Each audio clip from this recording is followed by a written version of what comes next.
There are 0 undefeated teams remaining in the HFL. However, there are 2 winless teams. Okay, let's get into it. Ladies and gentlemen, I am your host, Jimmy Foosball here. Let's get into the AI breakdown of the week. We'll go through it real quick. I'm gonna try to keep these videos shorter and sweeter. Last week was a little on the longer side. So we have our top players scoring in fantasy. Devon A-Chain, 51.3 points. Nobody had him. He was drafted by Austin 316 and he was dropped after week 2, I believe. Raheem Mostert showing out for Bijan Mustard, 41 points. The Dolphins slapped this week. Keenan Allen with intimidation, looking like a nice pickup for him, 38.5 points. Team exceeding projected expectations, Revenge of the Finnk, 148 points. Unfortunately, it's not enough in his matchup. We'll go over that one later. And the lowest scoring team not meeting the projections and actually shitting all over their projections is Squidward Tortellini, minus 25.7 projected score, 96.9 total points. He's the duck of the week. We'll get into that later as well. Let's get into the matchups. In our first matchup, we will be going over for week 3. We have Diggs in a box versus the injured reserves. It was a close one. It was hard fought, only an 8-point difference. In the end, Diggs in a box clutches up and gets the dub. Stafford does just enough during Monday Night Football with a little help from Dallas Goedert.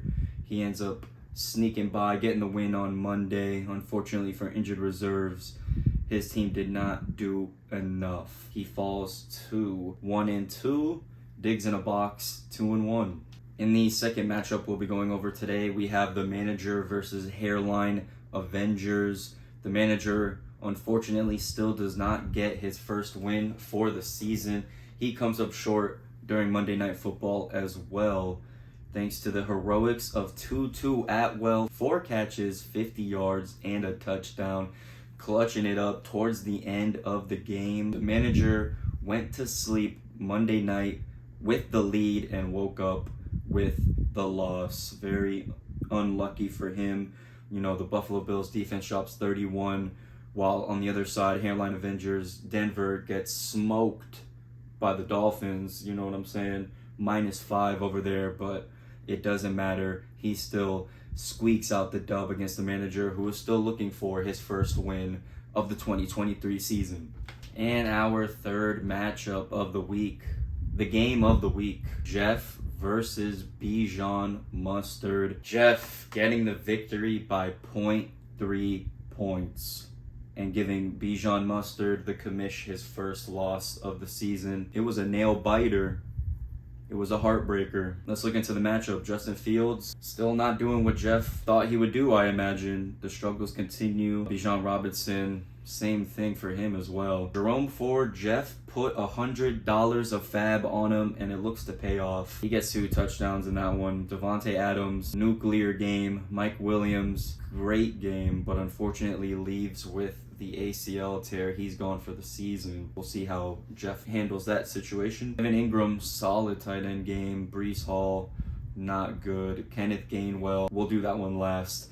Jacksonville defense gets torched by the Houston Texans, -3 points. And Cameron Dicker, Zach, #abolish kickers, 3 points for him. But Kenneth Gainwell in the second flex spot, the last player for Zach. In the last drive, they stick with Gainwell, and Gainwell gets the W for Zach in the very last minute. Unbelievable. Handing the commish his first loss of the season. Let's check out the other side. Dak Prescott, okay game, sure.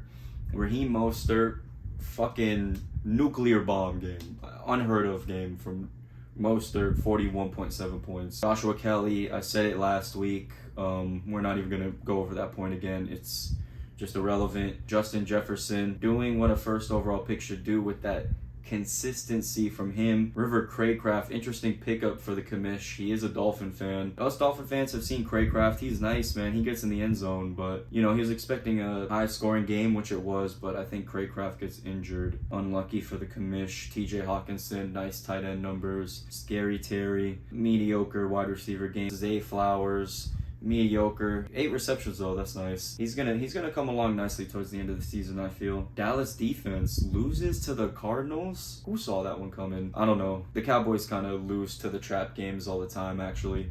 -1 points for Dallas defense and Nick Folk kicker. Who gives a shit?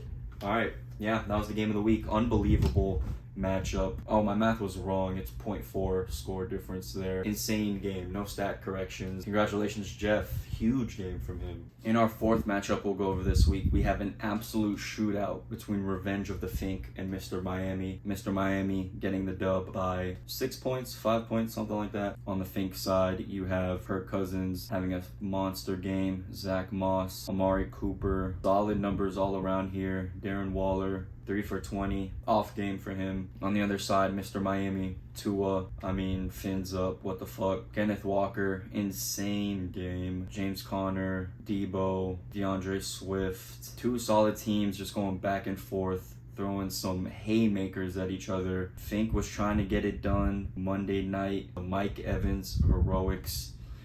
Couldn't get it done. Mr. Miami takes the W. He is 2-1. Finnk, the struggles continue. He is 1-2, looking towards the next week. In our 5th matchup of the week, we have a blowout. Squidward Tortellini versus Intimidation Infinite. Intimidation putting up a stellar 142.64. Squidward with our duck of the week, 96.92 points. There's really not much to say here. You got quite a bit of flops on the Tortellini side. Derrick Henry, 2 points. Everybody else just putting up mediocre numbers. On the Intimidation side, he's been looking solid all year so far. Jalen Hurts doing that fucking weak-ass QB sneak all the time is good for him. But the real standout, well, I guess 2 standouts here. You got Tyreek Hill. You know the Dolphins popped off this week. But Keenan Allen, the one who dropped deep in our draft. 18 receptions, 215 yards, and a passing touchdown. He really took away passing touchdown from Justin Herbert like that. Putting up 38 points. Super impressive. He's the #1 wide receiver. He's looking great so far. Intimidation sitting at 2-1 for the season. Squidward Tortellini is our 2nd winless team. He is 0-3, still searching for that first dub. And the final matchup we're going over this week is Fratty Jones versus Austin 316. Pretty close game here. You got an 8-point difference in favor of Fratty Jones. Austin 316 suffering his first loss of the season. Lamar Jackson, super fucking nice game. 29 points from him. Madison finally showing up too. 15 points. Nice. Jamar Chase, welcome back. 21 points. He seals the deal for Fratty Jones on Monday night. On the other side for Austin 316, Justin Herbert, phenomenal game. 405 yards and 3 touchdowns, 31 points. But it's not enough for Austin 316 to overcome Fratty Jones. Big note here in this matchup for 316 is the Josh Reynolds donut. Austin 316 blew quite the bag for Josh Reynolds, and unfortunately, it doesn't pay off in his first week in the lineup. Fratty Jones now sitting at 2-1. Austin 316 2-1 as well. All right, the favorite segment of the week is back. We have our performer of the week, Mr. Miami, 153.26 points. Congratulations to him. We'll go over it here real quick. Tua, 29. Kenneth Walker, 29. James Conner, impressive, 18. Calvin Ridley, kind of a dud. Debo, 23. Travis Kelce, 16.4. Tyler Lockett, 6.9. All right. DeAndre Swift, 15.3. New York Jets D, 3. Justin Tucker, 6. Congratulations, Mr. Miami, on the great week. And moving to the duck of the week. Where is he, little ducky? Where is he, little ducky? Squidward Tortellini, ducks this week.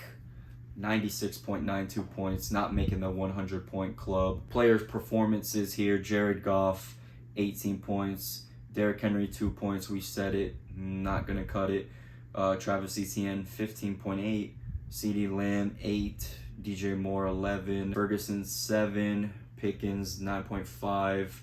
Kyron Williams, 7.5. New England, 11. Younghoe Koo, 6. Derrick Henry, besides that one, everybody just, I feel like the touchdowns were lacking. They just didn't fall into the end zone this week for him. He looks to bounce back and get his first dub. And here we have our standings here. We can run through them real quick if you want to. If there is a tiebreaker in record, the person who put up the most points will win the tiebreaker. So you can check out the rankings here. A lot of 2-1 teams right now. This is going to be a exciting race moving forward.